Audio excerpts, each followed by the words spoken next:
Assalamualaikum warahmatullahi wabarakatuh.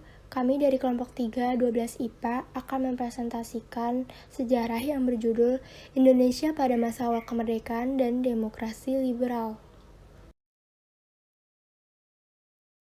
Yang beranggotakan Andita Nurizky Rahmani, Lita Lisnawati, Reva, Safira Salsabila, Talita Rizky Ardana, Ummu Atia Yuniar, Zahra Ulum Raisa.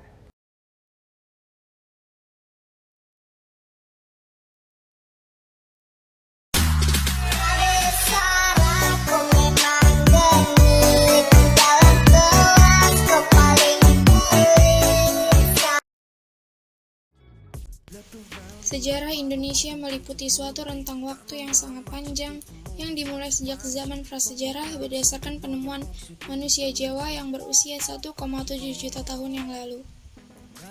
Periode sejarah Indonesia dibagi menjadi 5 era. Satu, ada era prakolonial, yaitu munculnya kerajaan-kerajaan Hindu-Buddha dan Islam di Jawa, Sumatera, dan Kalimantan yang terutama mengandalkan perdagangan.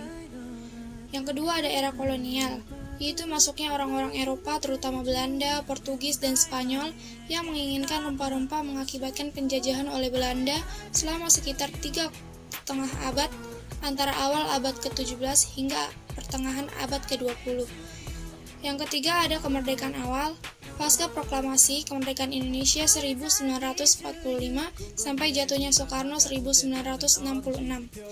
Yang keempat, era Orde Baru, 32 tahun masa pemerintahan Soeharto, 1966 sampai 1998. Serta yang kelima, ada Orde Reformasi yang berlangsung sampai sekarang. Masa demokrasi liberal, tahun 1950 sampai 1959. Demokrasi liberal adalah suatu sistem pemerintahan yang menekankan pada paham kebebasan atau berpolitik. Sistem politik di Indonesia pada masa demokrasi liberal, banyaknya partai politik dibentuknya parlemen dengan kabinet-kabinetnya. Selama masa demokrasi liberal, bangsa Indonesia mengalami 7 kali pergantian kabinet dalam kurun waktu yang relatif singkat. Kabinet pada masa demokrasi liberal. 1. Kabinet Nasir, 6 September 1950 sampai 21 Maret 1951. Kabinet ini merupakan koalisi Partai PNI dan Masyumi. Program kerja: 1. Meningkatkan usaha keamanan dan ketentraman. 2. Konsolidasi dan penyempurnaan susunan pemerintahan. 3. Menyempurnakan dan memperjuangkan organisasi angkatan perang dalam masyarakat. 4. Mengembangkan dan memperkuat ekonomi rakyat. Jatuhnya Kabinet Nasir dikarenakan gagalnya penyelesaian masalah Irian Barat sehingga menimbulkan mosi tidak percaya dari parlemen. 2. Kabinet Sukiman, 27 April 1951 sampai 3 April 1952. Kabinet ini merupakan koalisi Partai PNI dan Masyumi. Program kerja: 1. Meningkatkan keamanan dan ketentraman. 2. Stabilitas sosial ekonomi. 3. Mempercepat persiapan pemilu. 4. Menjalankan politik luar negeri bebas aktif dan memasukkan Irian Barat ke dalam wilayah Republik Indonesia. Jatuhnya Kabinet Sukiman dikarenakan adanya hubungan antara Indonesia dengan Amerika tentang bantuan sosial, sehingga menimbulkan mosi tidak percaya dari parlemen, yaitu pelanggaran pelaksanaan politik luar negeri yang bebas aktif. 3. Kabinet Ali Sastro Amijoyo, 31 Juli 1953 sampai 12 Agustus 1955. Kabinet ini merupakan koalisi Partai PNI dan NU. Program kerja: 1. Persiapan pemilu. 2. Kemakmuran rakyat. 3. Pendidikan rakyat. 4. Keamanan rakyat. Jatuhnya Kabinet Ali I dikarenakan adanya kelanjutan peristiwa 17 Oktober 1952 dan krisis ekonomi yang makin memburuk, ditambah lagi pengunduran diri partai-partai koalisi dalam Kabinet Ali. 4. Kabinet Wilopo, 3 April 1952 sampai 3 Juni 1953. Kabinet ini merupakan koalisi Partai PNI, Masyumi, koalisi partai-partai dan non-partai.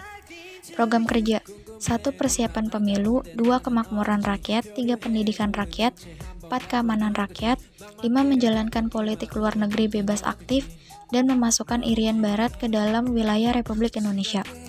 Jatuhnya Kabinet Wilopo dikarenakan adanya mosi tidak percaya dari parlemen, yaitu terjadinya peristiwa 17 Oktober 1952 dan 16 Maret 1953. 5. Kabinet Burhanuddin Harahap 12 Agustus 1955 sampai 3 Maret 1956. Kabinet ini merupakan koalisi Partai Masyumi dan NU. Program kerja: 1. Pelaksanaan pemilu, 2. Pemberantasan korupsi. Jatuhnya Kabinet Burhanuddin dikarenakan adanya banyak mutasi dalam lingkungan pemerintahan yang mengakibatkan timbulnya ketidaktenangan. 6. Kabinet Ali II 20 Maret 1956 sampai 4 Maret 1957. Kabinet ini merupakan koalisi Partai PNI, Masyumi, dan NU. Program kerja 5 tahun. 1. Pengembalian Irian Barat, 2. Pembentukan daerah otonom dan DPRD, 3. Perbaikan nasib kaum buruh dan pegawai, 4. Menyehatkan perimbangan keuangan negara, 5. Mewujudkan perubahan ekonomi kolonial menjadi ekonomi nasional. Jatuhnya Kabinet Ali II dikarenakan adanya pergolakan sosial dan krisis ekonomi yang makin memburuk. Ditambah lagi pengunduran diri partai-partai koalisi dalam Kabinet Ali. 7. Kabinet Juanda 9 April 1957 sampai 5 Juli 1959. Kabinet ini merupakan kabinet non-partai. Program kerja Pancakarya: 1. Membentuk Dewan Nasional, 2. Normalisasi keadaan Republik, 3. Melancarkan pelaksanaan pembatalan KMB, 4. Perjuangan Irian Barat, 5. Mempergiat pembangunan. Jatuhnya Kabinet Juanda dikarenakan adanya pergolakan sosial dan krisis ekonomi yang makin memburuk. Dikeluarkannya Dekret Presiden 5 Juli 1959. Sistem perekonomian Indonesia pada masa demokrasi liberal. Ada beberapa kondisi perekonomian yang memburuk diantaranya. Yang pertama, beban hutang luar negeri yang ditanggungkan Indonesia setelah KMB. Yang kedua, politik keuangan yang dirancang di negara Belanda. Yang ketiga, ada kurangnya tenaga ahli yang dapat mengubah sistem ekonomi kolonial menjadi ekonomi nasional. Yang keempat, banyaknya pengeluaran biaya operasional untuk kestabilan keamanan. Yang kelima, ada defisit yang besar hingga mencapai 5,1 miliar. Yang keenam, ekspor Indonesia hanya bergantung pada hasil perkebunan. Dan yang ketujuh, jumlah pertumbuhan penduduk yang sangat besar. Usaha untuk memperbaiki perekonomian Indonesia. Gunting Syarifuddin, pemotongan nilai mata uang atau sanering yang bernilai 2,50 perak ke atas hingga setengahnya. Program Benteng Usaha membentengi perekonomian Indonesia dari kekuatan pengusaha asing dengan memberikan bantuan modal dan dukungan mental kepada pengusaha pribadi. Nasionalisasi B. Devasce Bank merubah sistem operasional bank dan mereformasi struktur organisasi B.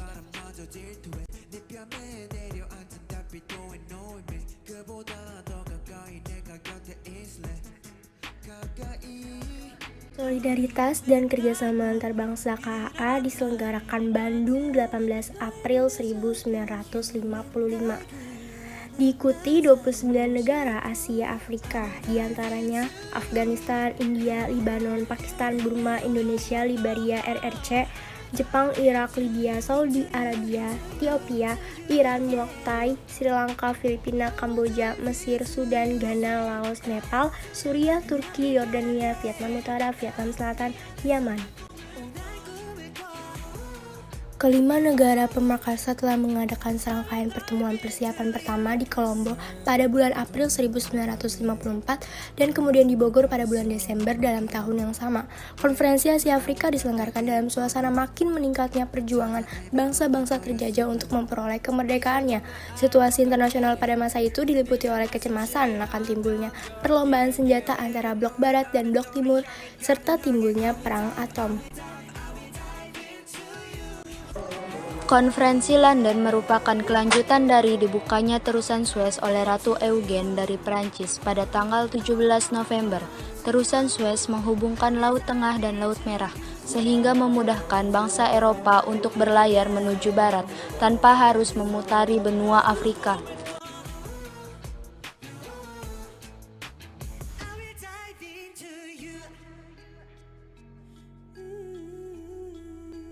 Terima kasih, semoga bermanfaat.